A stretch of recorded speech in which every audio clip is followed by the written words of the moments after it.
Hal.com. In today's video, I will be sharing an email, and what I talk about very frequently is that there are not always cookie cutter stories to recovery. Addiction is a very dangerous it's a very dangerous thing, obviously, but there's so many variables involved with addiction and dependency that not all stories are going to be happy. It's just not reality. I mean, the reality of it is that every person's story has a very dark period. If we all just lived on clouds like Care Bears and everything was perfect and we ate lollipops and had cherries and sundaes, it would be boring, to be honest with you. And you never would know what was good if you never had anything bad. Okay, and that's why when you first get clean and you start feeling well, it is so incredibly gratifying to feel that way because you just came from hell. Okay, so in this particular email, Jason Peduzzi, great friend of mine, talk about him a lot, has hooked me up with more stories, more topics for things. He helps other people. He's just a really, really good dude. This poor guy lost a good friend of his. All right.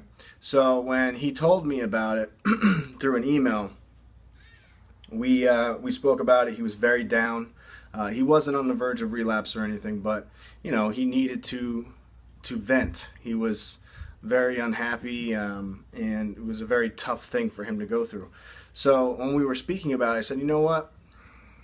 His friend had an issue with substance abuse, had an issue with opioids. So I told him, you know what? Why don't you share his story to a point? We're not going to share his name, but his story is important because the reason he got into the lifestyle of abusing substances is because he was sexually molested by a Monsignor at his church. Okay. Now, I grew up Roman Catholic. I have nothing against religions. All right. I do not talk badly about religions. Any religion you follow, your business. All right. I never bring religion into an equation. I never talk politics either. Those are two things you will never get a conversation out of me about. Okay. Just because I feel like to each their own. Anybody can believe what they want to believe. Anybody can vote for whoever they want to vote for. And I think those things should stay private. I really do. When you're talking to me, you don't have to be private when you go about your day. But for me, I don't share that stuff. So his email started off saying, "Hi Ryan, I would like to take the time and explain what happened to me last week. I lost a dear friend of mine, and I'd like to keep his name private due to the respect of my friend and family. My story is truly tragic because it clearly shows that some people do not get a chance in life. I live in western Pennsylvania, and my friends and I grew up in the same small town, population of 3,600 people. The majority of people in my area were Roman Catholic descent, and for 30 years, from the mid-60s throughout the 90s, at the head of our church was a very well-respected and powerful man who held the title of Monsignor, who was in charge of our church. I'm not lying that so many people looked up to this man, almost like a godly figure. That's how much influence he had on people's lives. But the adults in our town did not know what all the children in town knew. And that was that the Monsignor, I'm not going to share his name. He puts it here, but it's better for me not to, just legally. And I know there is an open case about this. It is public knowledge that you could find out this guy's name, but I don't feel comfortable sharing it. And I'll explain that to him later. So he says the children in town knew that Monsignor was nothing more than a sick and disturbed child molester. Going to a Catholic grade school, 90% of the boys would either join the choir or they were altar boys or had some affiliation with the church. Monsignor had been sexually assaulting children all the time behind the church sacristy and also at the church rectory. At the early ages of 8 and up, we always tried our best to stick together and never to be alone with this Monsignor because we knew the outcome. That's just terrible. I mean, kids sticking together at that age because they know that if one gets left behind, something bad's going to happen to them. Sadly, not every child was lucky enough to get away from the sick, disturbing man, and one of those who did not get away was a dear friend of mine I grew up with, and we were still friends to present day. My friend was first raped at the age of 10 and was continually raped by Monsignor up to the high school level. His life was taken away from him when he was 10 years old, in my opinion. The problem was that in our small town, if we went to our parents, we would get in more trouble for ever speaking blasphemy on such, quote, wonderful man of God, end quote. I personally, myself, was never sexually molested or assaulted by this sick man. The sad reality is that he sexually assaulted and raped over 40 boys during his 30-year stay at our church. This Monsignor truly ruined so many lives that as we got older, they could not shake the past, which led down a long path of alcohol and drug abuse, and also a life of crime. My friend became a part of that statistic, was abusing alcohol by high school, and then switched to opiates in modern day, mixed with alcohol. He was an alcoholic and a full-time drug user, more or less. No matter how hard he tried, he could not escape the demons of his past, what happened to him at the age of 10 years old. He was very heavy into alcohol and very heavy into the opiates for the most part, was just going through the motions of life.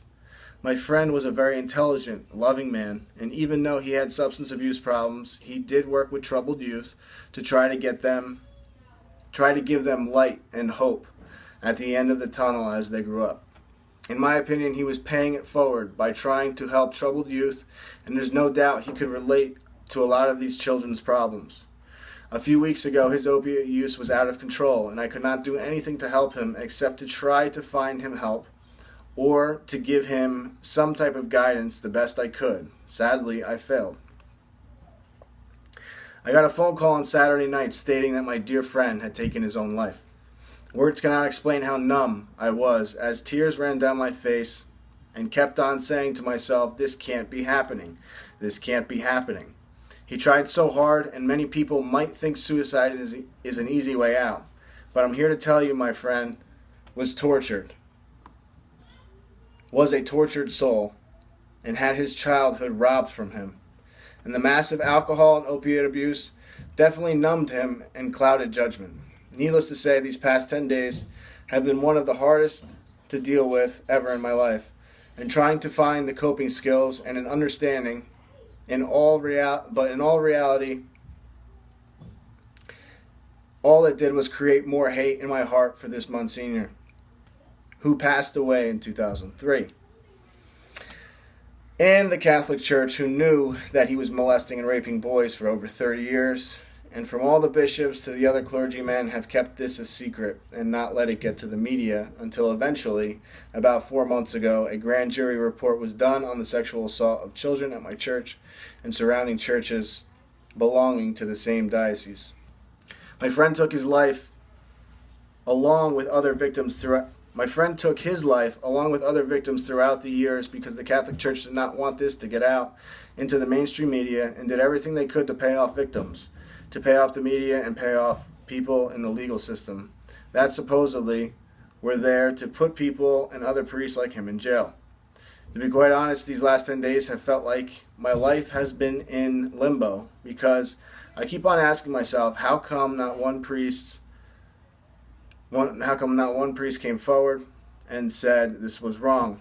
Enough is enough, and the poor people that were assaulted need the proper help to have some type of life. These sick people all knew that this was going on, and I hold accountable every individual that did know, and nothing which led my good friend taking his own life. I only ask people that if you have a loved one that was sexually assaulted in any shape or form, to try your best and get them the proper help they need, and to keep reminding them that it wasn't their fault. I'm sharing the story in remembrance of my friend and to people who have been victims to seek help, and not to go down the path of alcohol and opiates. If anybody needs to speak with me, please email Ryan, and he knows how to get a hold of me. I hope and pray that the other victims are trying their best to continue to fight and continue to get help. And I pray to God that justice does prevail and put these sick people in jail for the rest of their lives. Rest in peace, my friend. You will be sadly missed. Sincerely, Jason Peduzzi. Now, there is so much that could be said about losing a friend, and what do you say to people when they lose somebody? And I've been through this more than most people. I will honestly say I deal with death almost on a daily basis. And for me, it never gets easier. You would think that over time it would get easier to talk with people who have lost someone, or friends, significant others, parents, children. I mean, when somebody loses somebody, there's a void that will never be filled, ever. I mean, that person had a position in that person's life that was like a puzzle piece, and the memories and everything are great, but when somebody actually never, they're never coming back, there's nothing you can do or say to actually make that person feel better. So to Jason, I mean, you and I talk all the time. I'm sorry, man. I mean, there's not really much more I can say than it's a terrible tragedy, and he's at peace now. I mean, that's pretty much it. And he was tormented his whole life. So I'm sorry, man. If you'd like to share your story, you can email me at ryan@compsport.com. In the subject line, put YouTube story, my story. Let me know if you want to use your first or last name or stay anonymous. There's a couple other things I want to go over real quick. I did this morning. Long night last night. There was a bunch of stuff going on freefromhell.com. I'm announcing right now that I am back as a full-time admin. There was some decisions made, some bickering going on that I was not fond of. The site is such a powerful unit and community on the internet. It's a shining light on a very dark world that could be the internet, the recovery world on the internet. There's tons of bad information. I feel like Free From Hell has tons of great information. I took a back seat to that site when I started taking on a lot more on my plate as the site grew, as the videos grew, as everything grew. I had more people contacting me, asking me for help. Therefore, for me, in order to balance everything, I felt it was best for me to leave. And I left the site in the hands of the people, the members of the site. I chose administrators, and they started. Those administrators started choosing people who they felt were, trustworthy, full of integrity, good decision makers. And it's just time, I think, for me to come back, set some ground rules, because the site was starting to turn into like a Facebooky site where a lot of people weren't talking recovery. They were talking about, the pink shirt they bought at the mall. And I mean, that's great to do on your own time, but in a chat setting of a recovery site, it should be strictly recovery. So I'm back full-time. Free From Hell will be on my laptop 24/7 like it is right now.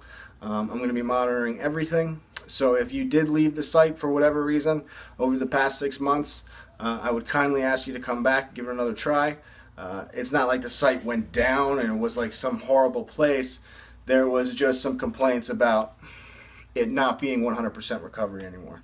So believe me, if one person is going to turn that around, it's going to be me, because I made it. I made the site. It's my baby. It's the first thing I ever did that had meaning for recovery, and I feel like it's a very powerful tool that needs to be right, because I spoke with some people last night.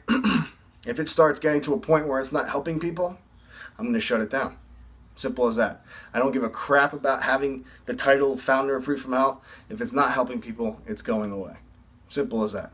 All right. So I'm back to make sure that everything's run the right way. I'm writing up a long list of rules and regulations for people to follow. If you don't follow those rules and regulations, you will be banned. You will be kicked off. This isn't a sports forum. This isn't, celebrity gossip website. It's a website that saves people's lives, has great impact on people during an early recovery, that if you mess up or say the wrong things, or you persuade these people to do something they shouldn't be doing, it could be having drastic, deadly repercussions. And that is something that people need to understand. Okay? I take that very, very seriously. I did for a long time take a back seat, but I'm back. Simple as that. Okay? Last thing, I did get to go to the beach today with the kids. It's Friday. I try to go to the beach every Friday morning with my wife and the kids. So I went to the beach, and I'm going to leave you with a little bit of video at the end from our car ride home. All right, so if you'd like to share your story, email it, leave some comments, leave some love, talk about FFH if you want, and enjoy the rest of your weekend because it is Friday. Be safe, and I'll see you guys back on Monday. Thank you. We're on our way back from the beach. We went this morning, and actually lasted a long time. We got there, I think at 10 after 8. My wife had us up early. I was running late like usual, and she pretty much left with the kids and was sitting in the car till I got ready and got out the house. But she doesn't want to be filmed. We had fun today. Cora, I don't know if you can see her. She's probably sleeping. There's a little head. And Jacob, say hi, Jacob. Hi. He had fun. Poor kid was in the pool all day yesterday, and he was wearing board shorts, so he got like chafed inside his legs and was like waddling around the last, I guess, like 3 hours we were at the beach. So I had to carry him around everywhere. It was pretty funny. But we had a great day at the beach, right, babe? Say hi to everybody. Say hi. Say hi, babe. Hi. Come on.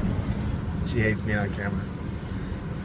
Alright, just wanted to add this at the end of the video because people have been asking. They say they like seeing some of the family, and I don't know, it's kind of fun. Show off the family and what we do on a daily basis. And now I'm going to go home and go to work for the next 15 hours.